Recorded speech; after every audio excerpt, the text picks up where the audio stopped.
and we dance sometimes because there's music. Well, hello and welcome to the unofficial Unreal Engine podcast, where we talk about all things Unreal Engine, also victory shrubs. We're your hosts. My name's Alex, and we don't have Jacob this week. Jacob got pulled into work at the last minute, but I'm still very excited to have a guest host sitting in Jacob's chair. His name is Jonathan. We're going to learn a little bit more about him in a second. But before we start, everyone, please remember, like, rate, subscribe, all those things Jacob usually reminds you to do. And we are going to learn a little bit more about our guest today. We're going to start with our usual word association. But first, how are you doing, Jonathan? What up? What up? Can't start a show without that. I know, it's iconic. It's absolutely iconic. And anyone who has no idea what just went on there, you are in for a treat. We're going to start with some simple word association. I'm just going to say a thing, and you tell me the first thing comes to mind. There's no wrong answers. Ready? Sure. Home. Work. Work. Fun. Food.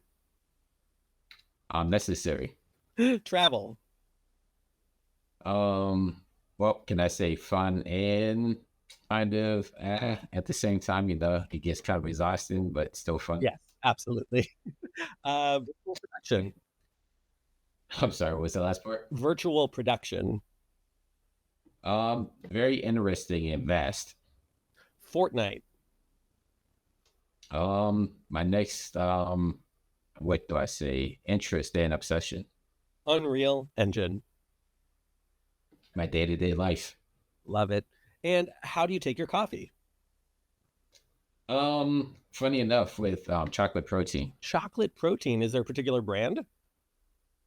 I do like Isopure, but whatever is good, whatever's on sale at Walmart, Nice. All right. We'll try to find a link to that and put it in the show notes. What's your favorite time of day?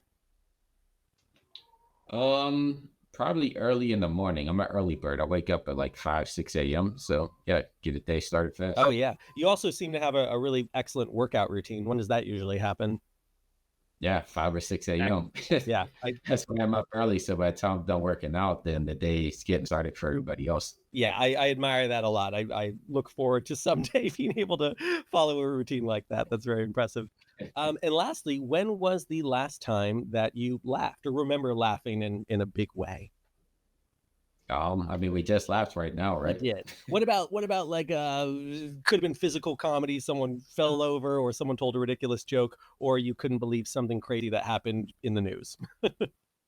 Well, I will say, because I've been pushing Unreal Engine for motion graphics since around 2019, Yeah. and I did get a lot of pushback, So once 5.4 preview came out, and everybody started hitting me up saying like, "Oh, I think I'm going to learn this Unreal thing." That big smile on my face. It's like, I've only been saying it for the past 5 years, but better late than never. Yeah, exactly. I hear that. Great. Well, I think we're ready then for a proper introduction. So, Mr. Jonathan Winbush, thank you so much for coming on the show. Why don't you tell us a little bit about who you are and how you got here today?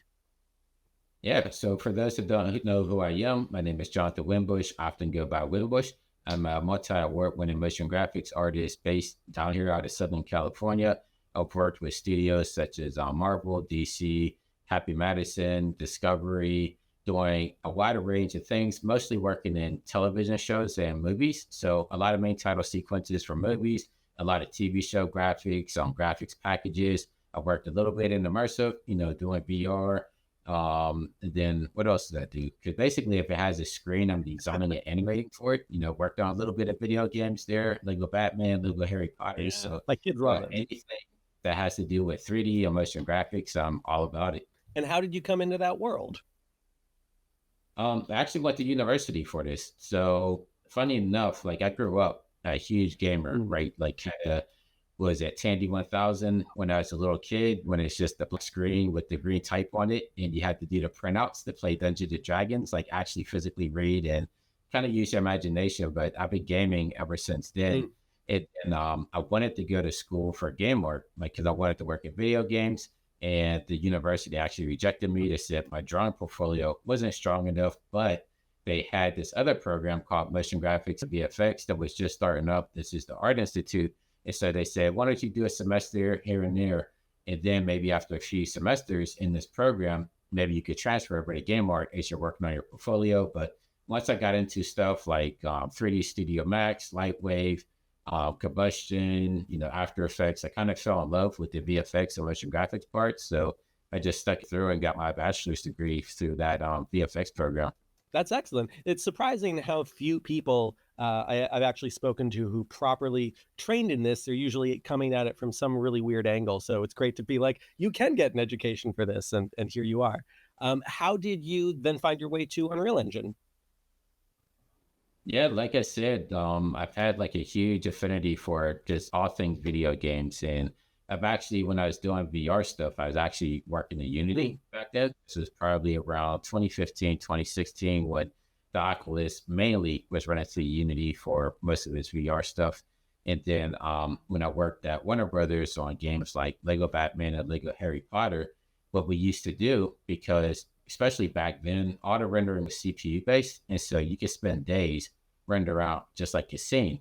So if we were working on a video game, we would actually, I'll bring my son down to the studio. He was young at that time, probably elementary school. He would be playing on the Xbox 360. We had a developer kit, and I would have the second controller, and I would be controlling the camera as he's doing his gameplay. So everything was real time. Like it's not a real time, but we kind of just brute forced it to make it work how we want it. Instead of going through and recreating those scenes in Maya and rendering them out, it's like, why not get the footage as it's meant to be intended? And ever since then, I'm just like, well, these game consoles can actually run 3D graphics pretty well in real time. Why can't I do that in my workstation? So I just like kept chasing this dragon of trying to figure out how to make real time rendering work for what I do. And finally, after a couple of years, Epic announced that they can natively take Cinema 4D files into Unreal Engine, and it just kind of exploded from there. Yeah. Do you remember about what version of Unreal that was?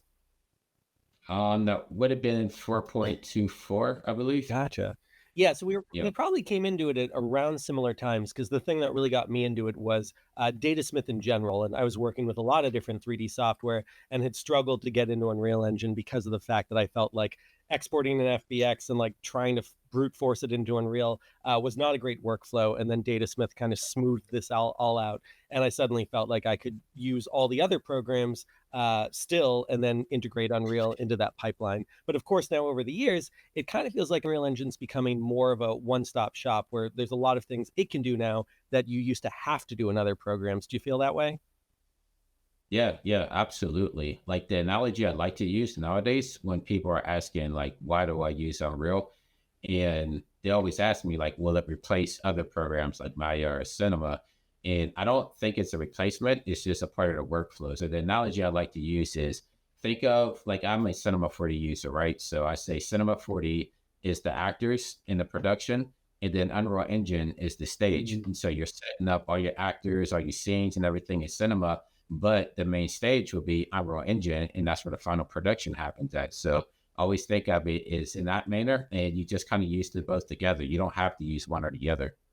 Yeah, and I have to say, of course, congratulations on your thriving YouTube channel. I think you've become a real milestone in the community as someone who people look to for education, learning about new tools, especially things that are on the horizon.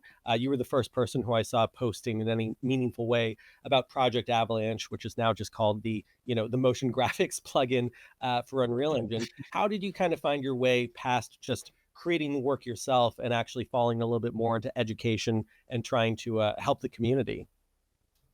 Yeah, much like I would say my career path, like it kind of was a happy accident. So when I used to work at studios, we would have the artist bullpen, and that way other artists could just rip off each other. And I felt like that exploded my career. Like, I went to university, got my bachelor's, but I always tell people the first 6 months of my career, I learned exponentially more in those 6 month period than I ever did at years at university. And that's just because you're thrown into the fire with other artists and you're quickly able to learn off each other.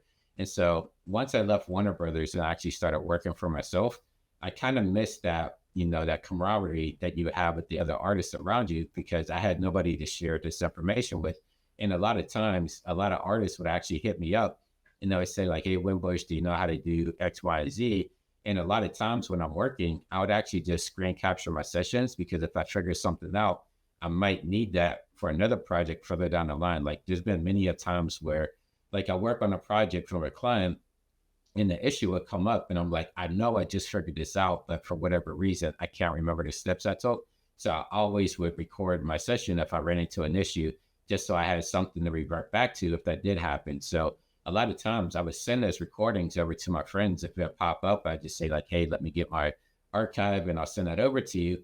And sooner or later, after a couple of years, they were like, "How come you just don't put this stuff on YouTube? Like, why do we have to keep asking you for these files to see if you figured something out?" So I started doing that. I didn't really take it serious at first. So my first couple of videos are kind of cringy, but there was a lot of people from around the world that would leave comments and they were encouraging and they just said like, "Hey, we love what you're doing. Keep it up." And it kind of just happened from there. So like I said, it was kind of just a happy accident. Like I never went out to be a YouTuber. It's just one of those things that just kind of happened. Yeah. I'm not going to embarrass you by actually playing one of your older videos, but impressive to see that your second to oldest video, which is called Ocean Test Render using Cinema 4D, Hot 40 and Octane Render, that got 6,000 views. That was only the second video you'd ever put on your channel. And then it just kind of went up from there. And then by the time we have your 1, 2, 3, 4, 5, 6, 7th video, After Effects, this effect requires GPU acceleration fix. That's over 100,000 views, and it just feels like you were off to the races. Yeah, that After Effects one is kind of what really set it off. Because before that, I did that 360 video with Metal. They were doing the 360 plugins with After Effects for VR stuff. And I dabbled a little bit, and I was often doing tutorials for other people's channels too, just kind of helping people out. But after I put that After Effects one up, that one kind of exploded, and then I just kept it rolling from there. Yeah. So you already mentioned some of the cons of going off and working on your own. You don't have as much of like a thriving community that you're learning from and working with. It feels like you've built some of that back up through your YouTube channel and your teaching. What are some of the other things you've noticed about the differences between being freelance, a free agent working on your own versus being in a more corporate structure? Yeah, definitely. There's a lot of pros, but there's also a lot of cons because like this is something that I had to learn to do was you have to know when to shut it off Mhm. because a lot of times I will work on multiple projects at once. Like I don't like just having one project. Like I like being able to have multiple clients and having multiple projects at once just to keep everything moving. And a lot of times, you're working into the late hours. I could work easily till like 1, 2 a.m. And I was burning myself out. After a couple of years of that, you kind of get the burnout. You just stop doing everything altogether. Then you come back into it. But definitely, it was a life lesson. You just have to learn, okay, these are my office hours because I am at home. It's hard to shut that off and say, like, okay, 7 o'clock, all work is done.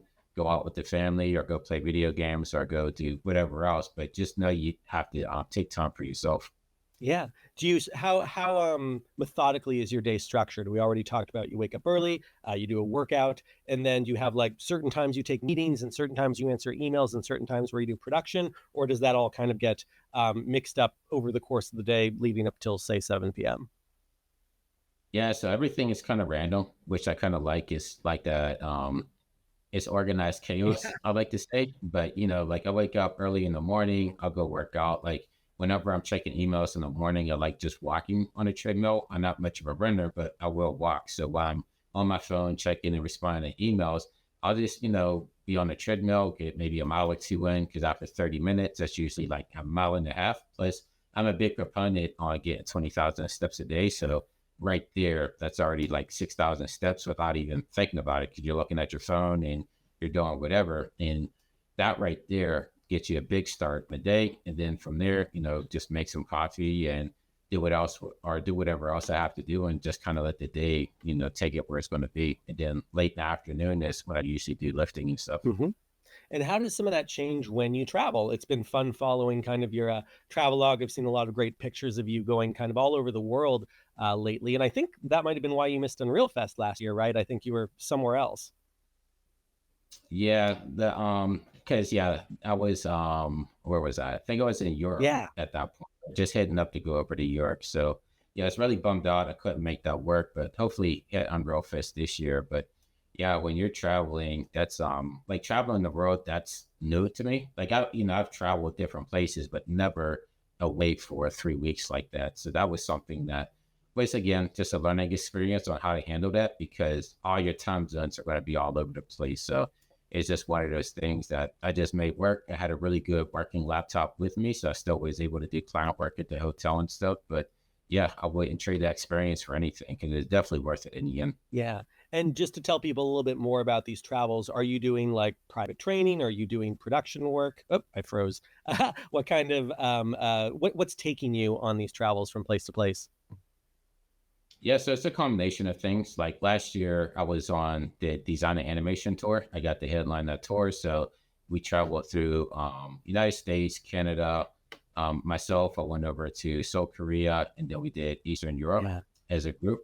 And so that was a part of that tour. So the way that tour was structured was there's three artists that were the main headliners: me, EJ, and Chris Schmidt. Oh, There nice. were other 40 artists, but what we do is we take 45 minutes each. We would do either like a keynote, or for me, I like doing live presentations, like jumping into cinema, jumping into Unreal, and just showing people how to do stuff. Mhm. And then at the end of that 45 minutes, do, maybe like a 10, 15-minute Q&A.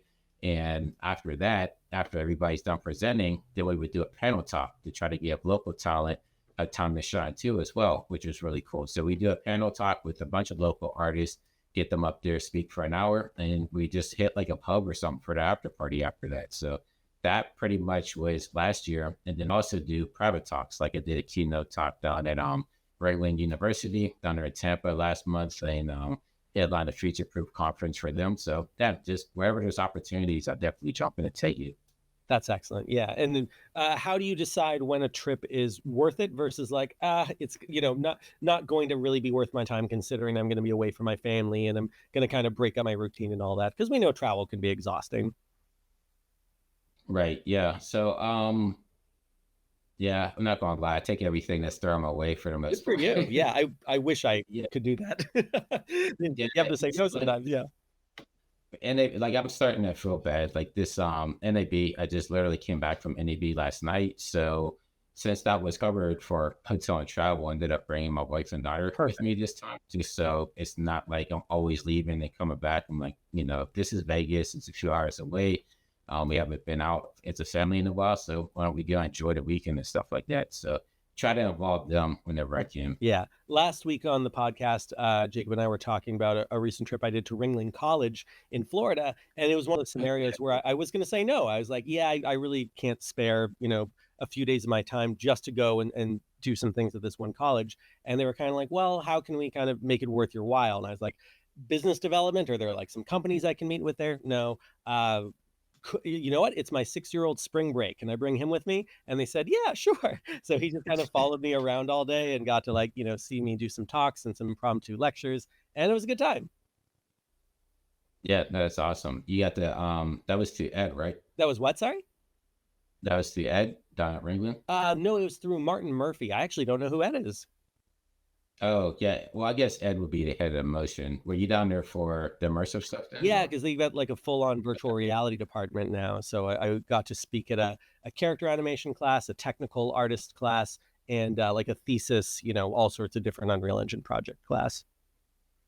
Yeah, now that university is pretty nice. Like I said, I was down there for a week Yeah. and did some workshops down there as well. Like those kids down there, they I was telling them, I'm like, they're ready for the industry. Like their student reels that I was looking at and critiquing, I'm like, they're way ahead where I was at that time. So yeah, they're coming. Yeah, they're doing great work.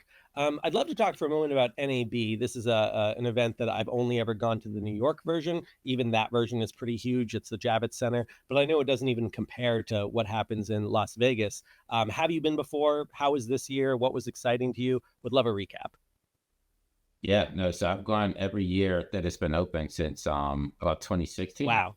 So yeah, I've been usually go there to speak at different booths and stuff like that. Like I've spoken at AMD's booth in the past, Maxon a couple of times, PGen Systems. So a lot of times I'm there to speak and give presentations, but it's yeah, it's great. Like I look forward to it every year because it's one of those world events where a lot of people from all over the world come to conglomerate, and you get to see a lot of people that you only get to speak to online. So it's a good time to catch up with everybody. Yeah.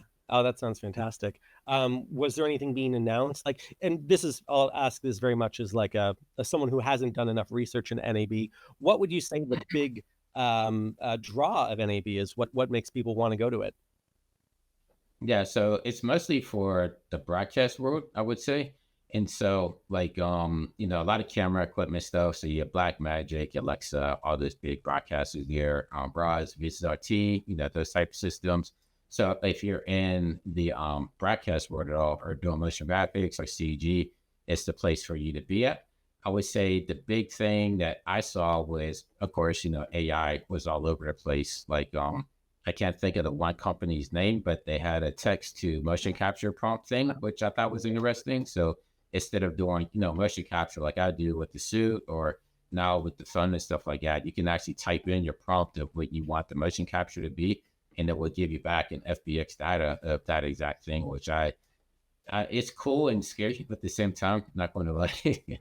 And then, Adobe announced their integration with AI into Premiere, which that was kind of interesting to see. So yeah, a lot of AI talk this year. Yeah. Oh, that's great. I did actually just talk recently to a company that had a text to mocap workflow, and I'm trying to see if I can find the email with them. The other product they had, which was interesting, was kind of a a modded version of the Unreal Engine VCam, where that kind of had these other layers where it could match with digital twin. But it's interesting to see companies using AI and some of these tools in new ways. In some ways, it's scary. In other ways, it's very exciting. Do you have kind of a general philosophy on what AI is doing and coming to the industry, or do you take it as it comes? Yeah, I mean, I kind of take it as it comes, but I'm also like, there's stuff that I'm excited about, but then, excuse me, I'm trying to be respectful of the different industries that are out there as well, because, in my industry, everybody was in an uproar with Midjourney and then Open Sura being able to do video work and graphics works and things of that nature. But then a lot of my colleagues, they get excited for stuff like the text, the motion capture prompts, but then I have a lot of motion capture friends that's what they do professionally. So they look at it as like, hey, this is going to take our job. So no matter what, there's always going to be somebody that's affected by it. So that's why I kind of try to be sensitive when showing my excitement or talking about this stuff, because stuff that I'm excited about, I have to think like, oh yeah, there is a professional on the other side that this might affect in some type of way. Yeah. I just wish that this was all coming from a place where the sourcing for all the AI material was tracked. And so it would be so great if there was like a micropayment system where it's like, I'm having whatever chat GPT or any other program creating motion graphics for me, and 0.05% of this training came from Winbush's data, and therefore you're getting like a tiny little payout, but there's thousands of people who are also doing that. And so it'd be great if that could be like a nice little income stream for everyone who, especially publicly, shares tutorials, education, work on ArtStation, because right now it feels like no one's being compensated for anything. Yeah, funny enough, like, because I use like Copilot and stuff like that whenever I'm trying to come up with maybe like YouTube titles or descriptions to go in the description box. And a lot of time, whenever, it'll give me suggestions, it will say where it's sourced from. And like more than likely, this stuff is being sourced from my own YouTube channel, which is crazy because it will show you the videos that it's pulling from, and it will give you like a full pop up of the video. And I'm like, man, it's pulling from my stuff right there. Yeah. Oh man, that's crazy. How are you feeling about Unreal Engine in general, where it's going? I'll tell you one thing we've been debating back and forth on the podcast for a bit is, do you feel like Epic right now is putting a lot more resources into Fortnite and UEFN? And it'd be nice if we saw a little more of that going toward 5.4, or do you feel like 5.4 and the general roadmap of Unreal Engine is in a good place?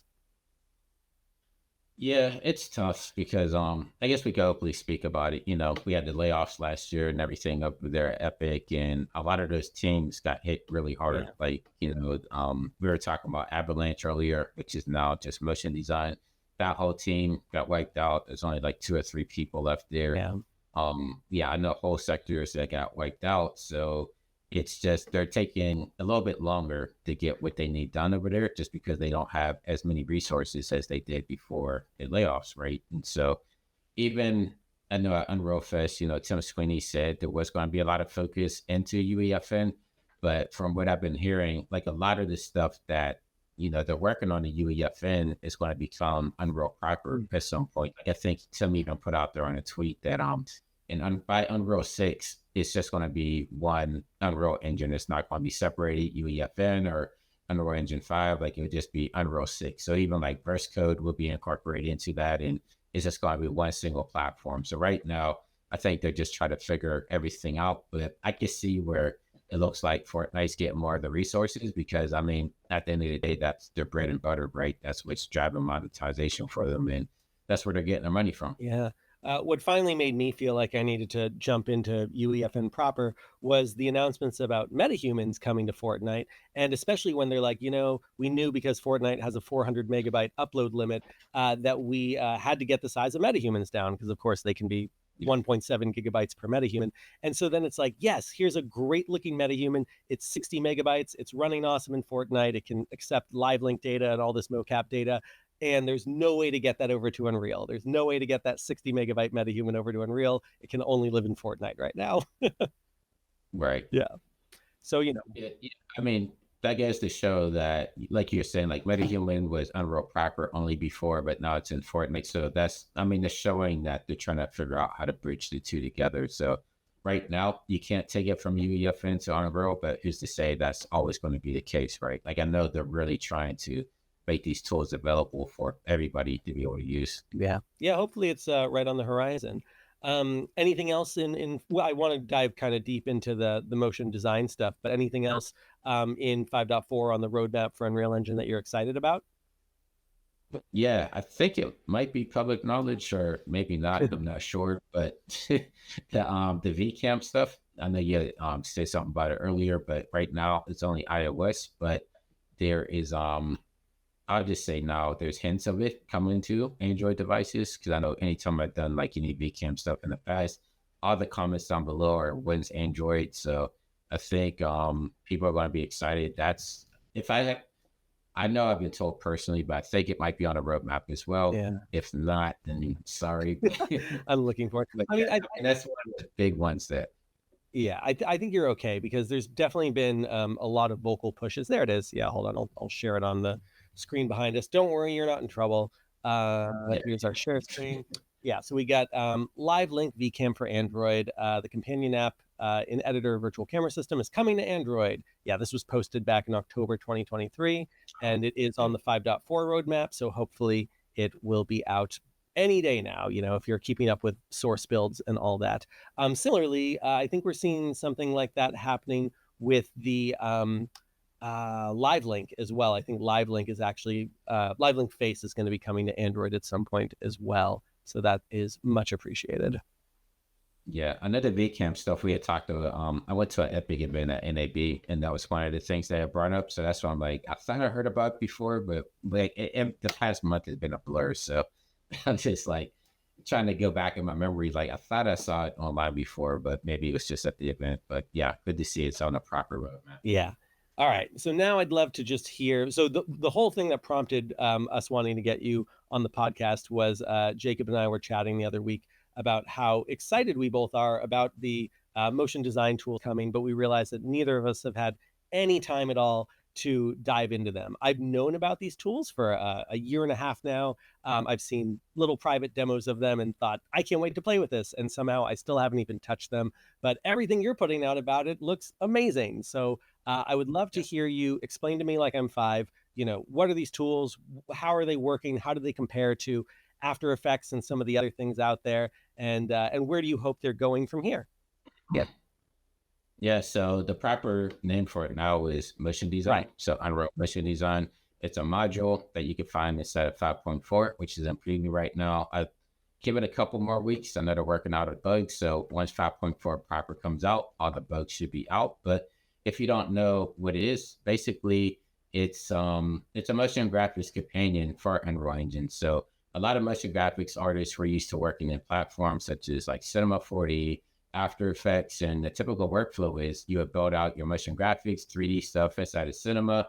You would export out using some type of AOV pass. So you would have a render pass, and then you would composite those inside of After Effects and maybe do some 2D stuff on there and get everything looking really nice. But with that workflow, it could take a couple of days, for rendering, and even like the VRAM previews inside of After Effects are kind of slow there. So what they have now, instead of Unreal using the real-time technology, it's a combination of Cinema 4D and Unreal, or not Unreal Engine, but a combination of Cinema 4D and After Effects. So You don't have to worry about rendering out in 3D and then maybe compositing stuff in After Effects to do some 2D type stuff. Like everything is just all inside of one package. And that even inside the module, it will actually change the interface. So it makes it look a lot more familiar to people that are actually used to working in like Cinema 4D and After Effects. So right now it's a good start. I try to remind people this is round one. This is round one of what this tool is going to be. And they're taking a lot of feedback from the community out there. So it's only going to get better. But as of right now, it's not a replacement for Cinema or After Effects, but it's getting in a good position to actually be, someone that's going to be out there in the field as a competitor. That's great. Yeah.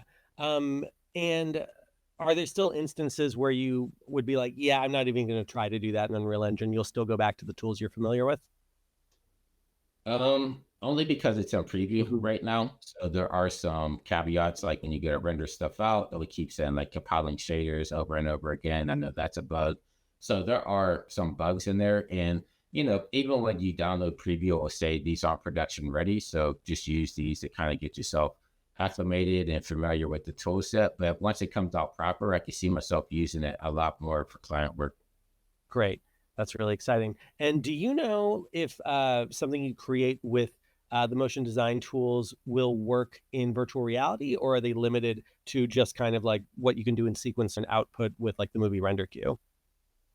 Yeah, so it's to my understanding that everything that's the reason they built it inside of Mm, Unreal and not like a standalone thing is so that it will work with everything in there. So if you like I just did a recent tutorial on how to make like a futuristic HUD right. with no keyframes at all. And that's all just procedurally animated within the it's called operator stack, and they have animator plugins in there that will allow you to do several different types of animations, and you don't have to use the sequencer at all. So when people ask me like, hey, can I use this during runtime inside of my game? It's like, yeah, you can actually use that in runtime because it's not reliant on the sequencer at all. Like you're seeing right there, like that's all animated and no keyframes or anything. It's just all procedurally built. So there's a lot of cool stuff in there that I think even the game dev side is going to, have a lot of fun with. Yeah, that's the $1,000,000 question. I know some people feel like the UMG, the widget system in Unreal Engine is a little rusty. Do you see the motion design tools getting to a place where you can almost do all of your UMG stuff with the motion design tools? Yeah, I think that's the plan to bring it into UMD instead of using UMG. Mm, So the design stuff is going to be where you're going to want to go for a lot of that. that's great. Yeah, because I'm just trying to remember. Does UMG stand for Unreal Motion Graphics? That can't be right. Is that what that stands No, it for? can't be because they're Never not knew in what that. motion. Yeah, I just realized I have no idea what that acronym is actually for. I don't either. I know what it is, but yeah, now that I think about it, I have no idea what that even stands for. Yeah, I think it's Unreal something graphics, but probably not motion. That's hilarious. Well, this is a really lovely chat. Something we try to do in every podcast when we can. Winbush. It feels weird calling you Winbush because I still refer to other people as Jonathan, but it is a cool name. Is there anyone you would like to shout out in the community? Maybe someone who you think isn't getting enough attention, who's doing cool work or making other cool tutorials that people should go check out if they like you and the work you do. Yeah, no, give a big shout out to Legged Penny. A lot of people might know him as Hollow Woodsman on social media there. He's been working as a contractor at Epic for the past couple of months, but he's one of those people that actually I met when I was doing a course in 4.25. He took my course and he just went off to the races. And a lot of time from now, I'm actually asking him for help when I get stuck in Unreal. Like he just got that deep into it and became a really close friend. Like we just, been talking on Discord and helping each other out. And it's been cool learning this stuff alongside with them. So big shout out to Logan Penny. Logan. I do want to shout out my brother's there that I went on tour with. So his name is EJ, aka I Design on YouTube. He's mostly a Cinema 4D artist, but he does characters, and more recently he's been making characters in the physical form. So he's been getting into vinyl printing, he's been making plushies and doing all types of cool stuff, just kind of showing artists that you don't only have to work on a computer, like the stuff you're making on the computer, you get released out in the physical world as well, which has been really cool to see there as well. And then, yeah, my buddy Chris Schmidt, the other person I was on tour with, he's a programmer actually trying to get him into Unreal Engine because he makes a lot of plugins for Cinema 40. And with the motion design tools now, I think he could really flourish over there. So yeah, big shout out to Chris Schmidt. That's awesome. We're going to get all these awesome names and a few links from Winbush, including all of your socials. And so look for those in the show notes. My shout out for the week is David Lee at the CPPPM. He just posted a GDC talk that he gave that's all about the latest Visual Studio update for game developers and tips and tricks for GitHub Copilot. And there's a big chunk of it that goes over using Visual Studio and GitHub Copilot for Unreal Engine. And I learned a ton from that. So, look forward to that link as well. Two final questions for you, Winbush. First would be, what's a dream project for you? Something that you would love to work on someday? Okay, so since you asked, I'm gonna put this out in the universe again. Do it. They over at EA, they're working on this open world Black Panther video game. And I'm not a game dev, but I've done motion graphics for games in the past. So even if I'm just, animating the Black Panther logo, that would be more than enough for me. I just want to be a part of the project. I missed out on the movies by I forget what I was doing, but I never got a chance to work on the first movie, which kind of bummed me off. So working on a video game would be, the next big thing there. And was that a two-part question or just? I said there were two final questions. I haven't told you the second one yet, but yeah, thank you for putting that out there. I mean, I hope everyone who didn't already know you and wasn't already familiar with your work is frantically looking at your portfolio now and seeing all the ways that you could help them with their project. And if it's a video game, if it's Black Panther, this open world version, I've actually heard about this one. This is different from the Marvel 1949 one. Yeah, so they announced this one last year. There's been no screenshots or no gameplay or anything out. They just they announced that they're working over at EA. They built like a studio around this open world Black Panther game. I can't remember when it's slated to come out, but from what I've been hearing, it's actually sounding pretty cool. That sounds amazing. I would be thrilled if you get to work on that and get to take your skills over to that world. The final question is, where would you like to see these tools, the industry, et cetera, in 5 to 10 years? What do you hope the trajectory of all this is headed toward? Yeah, so I know right now there's a lot of uncertainty, especially we were dealing with the strikes last year. I've been affected by strikes. A couple of TV shows got canceled that I was supposed to work on.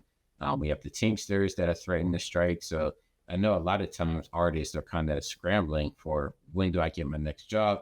How do I make money? So with this creator, I'm not even sure what the term would be, like places like Roblox, places like Fortnite, where we could take our skill set, bring it over there, create some experiences and maybe make some side cash. Like I would really love to see that amplified so that if an artist finds themselves in this type of predicament again, they're not totally stuck. Like they're not relying on talent or on clients. They can actually say like, hey, I have some downtime. Let me create a side project. And, there's 5 million players at any given time on Fortnite. So I know if I build an experience, it has a good opportunity to get exposure, get seen, and maybe make some money over there as well. So I would just love for artists to take their career more inside their hands and do, experiment with these places that are actually able to make them some money. Cause I hate to see, friends and people online just struggling because the client work might have dried up or the budgets might have dried up. Like there's other ways that we can make money. So hopefully we can amplify that in the future for everybody. Yeah, I love that perspective. Well, thanks again so much for your time, Jonathan Winbush. You can find him on a lot of the socials at Jonathan Winbush. I'll have a few links in the show notes. And lastly, I guess it's 3 questions. Is there anything left unsaid that you would just like to say to the broader community out there, Unreal Engine and beyond? Yeah, no, definitely love the support, especially this past couple of months ever since we're able to properly start doing tutorials on the motion design stuff. Like it's been a while. Like I've slowly started seeing my YouTube channel explode. Yeah. Like, I usually don't, but I have TubeBuddy and it sends me a notification every time I hit a milestone, which is like 1,000 followers. And first it was like every couple of days. Usually I get 1,000 a month, maybe somewhere around there, maybe less. But at first it was happening like every 4 days I noticed it. I'm like, oh, okay, that's cool. People are excited. Then every 3 days, then every 2 days. And now it's like every day I'm getting 1,000 followers, which is nuts. Like I don't even know how to react to it, but it's been really cool to see how excited everybody's been reacting to the new motion tools. So definitely thank everybody out there. It's definitely appreciated. So my next goal is to get that 100,000 subscriber plaque from YouTube. That'd be really dope to see. Do you have a place Put it picked that out? back there. I know everyone can't see your awesome office right now, but do you know where you're going to put it when you get it? Yeah, right next to my arcade cabinet there. That's where I spend a lot of time. So yeah, right there. That's so cool. Well, geez. Thanks again, Jonathan Winbush. You're an incredible boon for the community. I think you represent so much of where people want to get to, and just the amount that you give back to us all is really gratifying, and I'm grateful for it. Everyone's grateful for it. And thanks, of course, for coming on the show and having this lovely chat. I hope you have a wonderful weekend. Thank you so much. I'm glad you asked me to come on. It's fun. Yeah. Till next time. Awesome. Take care, everybody.